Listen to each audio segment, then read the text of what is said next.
Oi, eu sou Georgia Mitrano, professora do Instituto de Filosofia da Universidade Federal de Uberlândia. A pedidos, eu vim falar de uma autora a mim muito cara, que é a Hannah Arendt, mais especificamente de uma obra.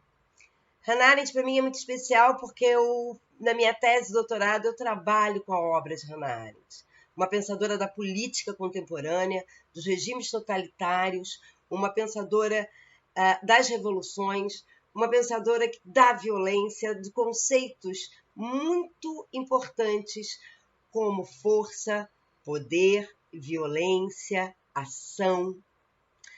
Mas quem é essa mulher? Essa mulher que faz filosofia, que estuda com Russell, tem uma forte ligação e orientação com Karl Jasper, que muitos gostam de só lembrar pelo lado romântico com Heidegger, que tem publicações muito sérias. Essa mulher é uma mulher que chega nos anos 40, fugida da Alemanha para a França, vai parar num campo de concentração, um campo de transição. Essa mulher consegue sair junto com sua mãe e durante toda a sua vida carrega a culpa de ter sobrevivido.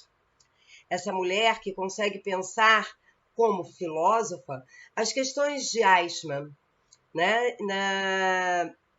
A partir da ideia de que o mal é banalizado por nós.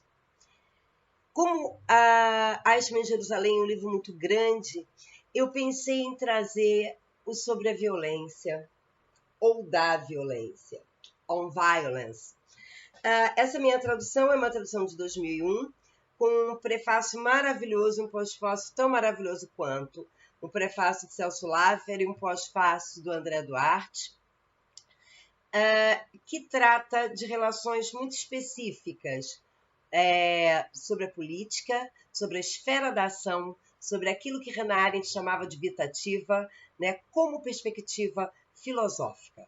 Uma relação ao problema da legitimidade jurídica e política, por mais que a teoria nos ilumine, é fundamental para explorar nossas essências ontológicas, mas no terreno dos fatos, pois é lá que os eventos de tudo se revelam, diria Hannah Arendt, mais ou menos com essas palavras. O pensamento político, para ela, deve ter como referência a orientação de uma experiência viva, de onde emerge o passado. Segundo Hannah Arendt, a história compõe-se desses eventos singulares que constituem rupturas e ressurgimentos em meio a continuidades. Nesse sentido, o que Arendt nos apresenta? Na verdade, Arendt nos apresenta uma transição entre aquilo que, numa outra obra, entre o passado e o futuro, ela vai falar, apontando exatamente para aqueles fragmentos dos acontecimentos mais significativos que se desenrolam no nosso presente. Afinal, nem passado nem futuro, apenas presente. Mas por que eu estou falando disso, né? Porque Hannah Arendt tinha uma preocupação muito forte com relação à norma jurídica, mais do que com um conceito lógico para uma apreensão das constituições do direito. O direito aqui como a ciência, né? É sua aplicação que deve ser vista como um fato, onde está o mundo jurídico, na verdade. E nessa obra específica, o Sobre a Violência, que eu volto a citar, essa aqui é a minha edição de 2001, ela é escrita num momento muito especial, que é entre 1968 e 1969, exatamente na ebulição de uma revolta estudantil na Europa e nos Estados Unidos, a qual Hannah Arendt dá um apoio crucial a essas rebeliões estudantis. Fato curioso é que ela ficava em sala e esperava os estudantes virem discutir e conversar com ela. Ela não estava em sala necessariamente para dar aula, mas para criar aquele espaço como uma ágora mínima para esse diálogo. E do que trata esse texto, que é publicado em 1970, que está justamente sendo escrito nesses momentos específicos?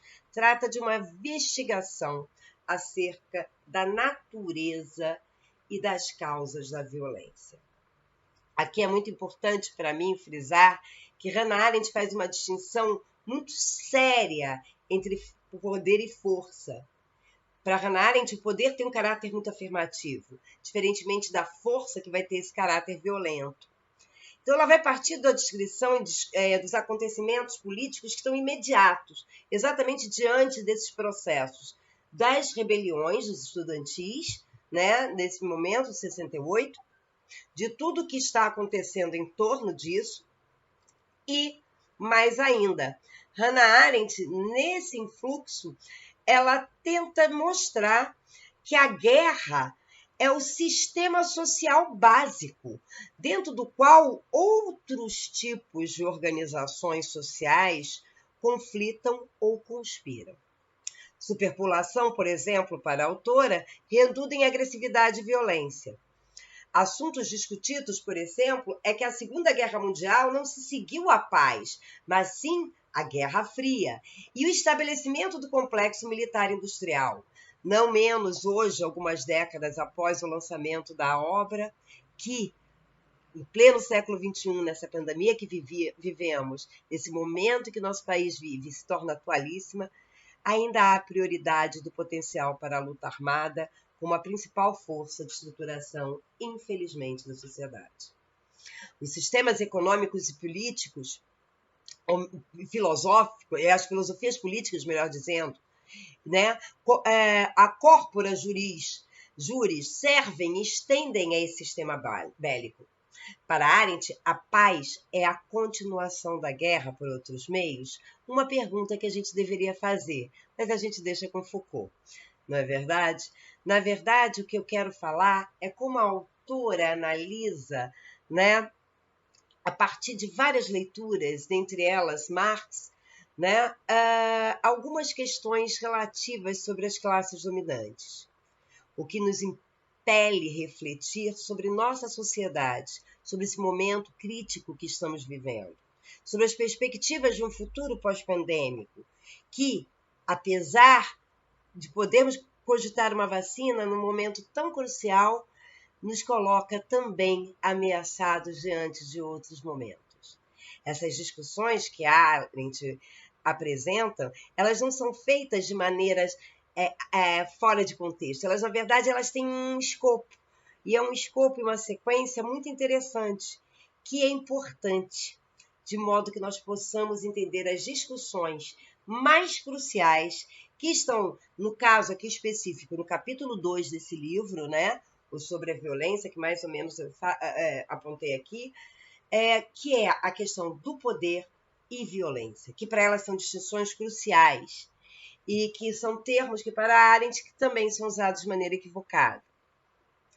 Arendt propõe parâmetros para a compreensão dos acontecimentos políticos. Ela está focada exatamente nas rebeliões estudantis de 68 e nas sequências disso até 69. Todavia, se nós fizermos uma análise do texto, ele cai como uma luva nas relações que nós temos hoje. Análise sobre os movimentos Pantera Negras, que nós hoje que temos questões muito similares com relação ao racismo, tudo isso nos coloca a atualidade desse texto.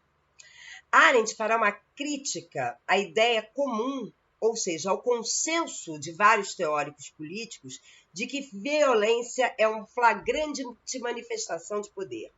Para Hannah Arendt, aqui é um equívoco muito grave, um equívoco conceitual, ou seja, o poder político é a manifestação da violência, não estaria correto. Para Arendt, a violência ela é um ato de força. Ela não estaria gerada no poder. O poder para Arendt jamais é o de um para todos, mas sim o de todos para um. Nesse sentido, ela lembra a pertinente análise de Hobbes. Ela resgata Hobbes, como resgata Voltaire, como resgata Marx, né? De que muitos fracos unidos tornam-se fortes, ou mais que aqueles que exercem o domínio pela força. Então, força para Hannah Arendt seria esse processo de violência, uma vez que esta cessa quando acaba. Logo, para a autora, o poder é diferente de força. extremamente diferente de força, numa realização muito distinta. Para Hannah Arendt, o poder origina-se da velha noção de poder absoluto que acompanhou exatamente o surgimento do Estado-nação europeu soberano, cujos maiores porta-vozes, primeiros e maiores, seriam justamente Jean Bodin e Thomas Hobbes. Coincidem elas também com termos usados desde a antiguidade grega para definir formas de governo como o domínio do homem sobre o homem, de um ou de poucos na monarquia e na democracia. Para a autora, a situação é muito mais complexa e, ao invertermos isso, acabamos criando uma ideia de que violência é poder, enquanto poder é algo muito maior, muito mais forte, muito mais comum, por assim dizer. Nesse sentido, essa obra, ela, além das análises a partir desses eventos que estão acontecendo na Europa e nos Estados Unidos, mais de 68, com reflexos no Brasil, que nós sabemos muito bem disso, ela nos coloca em xeque do que está acontecendo hoje no mundo. Ela faz análise sobre as questões étnico-raciais americanas, as quais nós podemos ver nos últimos eventos desse mês de maio de 2020. Então, é uma obra com 50 anos, são poucas décadas, se nós pensarmos que ela retoma Hobbes ou Bodin, mas é uma obra crucial para pensarmos a violência, o poder, a coerção, as relações que estão geradas nesse contexto. Espero ter ajudado. Aqui está o Peguei de Cabeça para Baixo, o Sobre a Violência ou da Violência, nessa tradução que eu acho belíssima, com esses dois prefácios que completam numa análise já no final dos anos 90, importantíssima para os tempos de hoje. Obrigada pela fala, bom proveito com Hannah Arendt.